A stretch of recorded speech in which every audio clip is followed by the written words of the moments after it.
Ang video na ito mga kaubayan ay nandito po ako sa Convention Center, dating Marikit Park ng Olonga po ito mga kaubayan.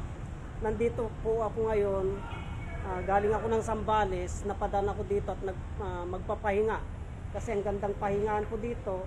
Ngunit dito sa aking harapan mga kaubayan ay narito po ang malalakas na halamang gamot. Ito po, tignan po natin mga kaubayan. Tignan po natin itong malalakas na halamang gamot, itong nasa aking harapan na yan. Yan po yung tinatawag na eucalyptus. Ito po. Yan po. Yan po ang tinatawag na eucalyptus mga kaubayan. Lingid sa ating kaalaman, ang eucalyptus na ito ay marami po tayong benepisyo na nakukuha dyan na panggamot sa karamdaman. Yan po ang isa sa ginagamit namin na panggamot sa mga hika. Hika po. Sa mga ubo. Ubo po mga kaubayan. Sa mga nabibinat at napapasma. Itong eucalyptus na ito. Itong eucalyptus na ito mga kaubayan ay ang amoy nito ay amoy Vicks po ang amoy nito. Parang Vicks po yan pag inaamoy po natin yung eucalyptus na yan. Yan po ang proseso ng paggamit niyan mga kaubayan. Ang proseso ng paggamit niyan, yung eucalyptus na yan ay pinang-i-steam po yan. Pinang-i-steam po yan, pinang-susuob po yan. Ganun po sa taong nabinat na pasma. Yung mga pinasukan ng lamig sa katawan, pinang-i-steam po yan mga kaubayan.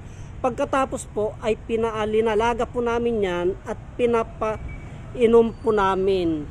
Marami po tayong benepisyo na nakukuha sa eucalyptus na yan mga kaubayan. Magmula puno, magmula balat,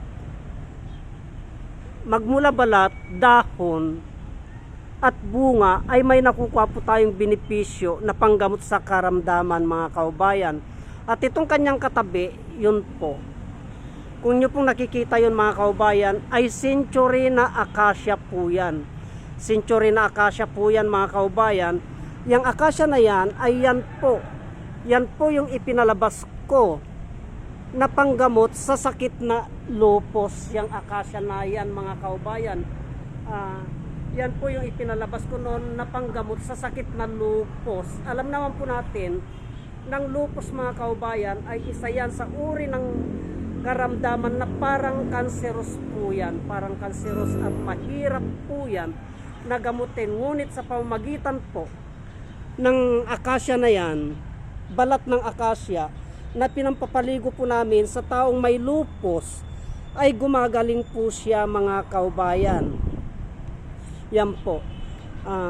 Ang acacia po, magmula dahon, balat, ugat, ay may kanya-kanya pong karamdaman na kaya niyang lunasan yan mga kaubayan. Ganun po. At ang bunga ng acacia, yung bunga ng acacia mga kaubayan, ay yan po yung ginagamit namin na isa sa pinakamalakas na vitamins. Yung bunga ng acacia po. Ang pamamaraan ng ginagawa namin sa bunga ng acacia ay kinakatas po namin yon. Kinakatas po namin yung bunga ng acacia.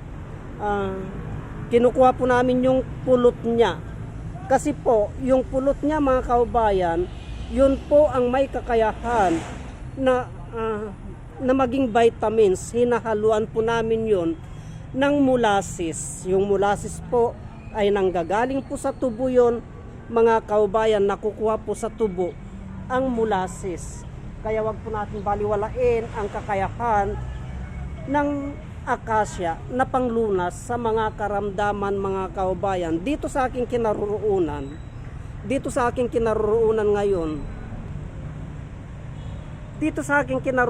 ngayon mga kaubayan ay napakaganda pong pasyalan na ng mga bata. Iikot po natin ang ating camera para makita po natin ang kagandahan ng Convention Center. Ito po, itong Convention Center na ito ay dito na din po nakatayo yung SM Center. Ayan po yung SM Center mga kaubayan, yung nasa harapan niya na yan. At tignan po natin ang kabuuan, ang kapaligiran ng dating Marikit Park na ngayon ay naging convention center. Napakaganda na po siya ngayon mga kaubayan. Yan po.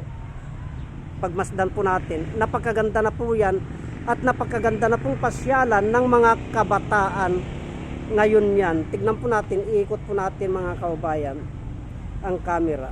Yan po. Tuwing hapon at umaga, lalong-lalo na po paglabasan ng mga estudyante, ay marami pong mga estudyante dito kasi malapit na lamang po dito ang school ng Olongapo City National High School.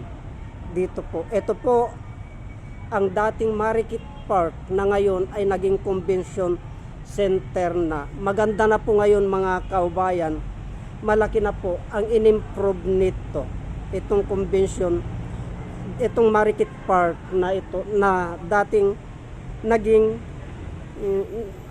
Marikit Park, naging convention center na siya ngayon mga kaubayan. At dito sa aking kinatayuan ay nandito rin po ang simbolo ng airplane ng US Naval Base. Ito po. Yan po mga kaubayan, ito po ang simbolo ng US Naval Base. So ibig sabihin po mga kaubayan, ibig sabihin ay ito po ang kasaysayan ng Olongapo ay dating kinalalagyan o kinaroroonan ng mga Amerikano, ng mga US. Ito po, itong eroplano na ito mga kaubayan, ang pinakasimbolo po nila. Ito po. At yung angkor naman na yun mga kaubayan, yan, angkor pa ng, hindi ko alam kung anong kasaysayan yan, yung angkor na yan mga kaubayan. Kaya gagawi po tayo dun sa banda roon at titignan po natin kung ano pa po ang ating makikita doon mga kaubayan. Tara na po, gawi po tayo doon sa banda roon. So itong area na ito mga kaubayan ay mga palaruan yan. Palaruan ng mga bata o matanda, yung mga nag-exercise yan po. Yan yung gilid na yan. At kung nyo po makikita, yung mga kabataan na yung mga estudyante po yan mga kaubayan, nagpra-practice po yan. Nagpra-practice po sila ng mga sayaw. Paghapon mga kaubayan ay marami pong mga estudyante dito. Katulad nito ang ating mga kaubayan, ayan, nag-exercise po sila. Ayan po. Maganda pong pang-exercise sa katawan, pampalakas ng katawan po yan mga kaubayan. Ang ganda na po ng dating Marikit na naging convention center yan. Ito na, bali dito na po ang labasan mga kaubayan. Ito, at ito na po yung daan. Kaya titingnan po natin, ito naman po mga kaubayan. Itong airplane na ito ay ang simbolo ng US Naval Base nung araw. At ito po, tutukan po natin itong mga imahin na ito na naging simbolo ng kasaysayan ng Olongapo nung araw mga kaubayan. Yan po. Itong mga imahin na ito ay yan po ang naggugunita ng kasaysayan ng Olongapo City nung araw. Yan po mga kaubayan. Yan. Pati yun po mga kaubayan, yan po yung mga pinagdaanan na history ng Olongapo nung araw. Ilinilarawan nito, itong larawan na ito, ginugunitan po nito ang mga kasaysayan ng Olongapo nung araw. Yan po. Kaya ang ganda na po itong Olongapo City mga kaubayan. Yan. At napakaganda na po na mapasyalan itong Olongapo sa ngayon. Hindi tulad noon na pag namasyal ka po dito ay nakakatakot po. Pero ngayon ay maganda na pong pasyalan. Tutukan po natin ito mga kaubayan. Yan. Isinasalaysay nito ang kasaysayan ng Olongapo nung araw. Ito po mga kaubayan, basahin po natin.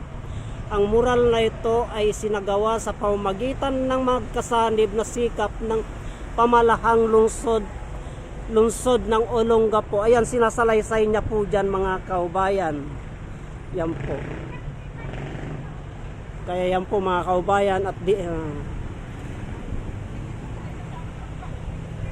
dito na po nagwawakas ang videos na ito mga kaubayan, at tayo po ay uuwi na. Hanggang dito na lamang po at marami pong salamat.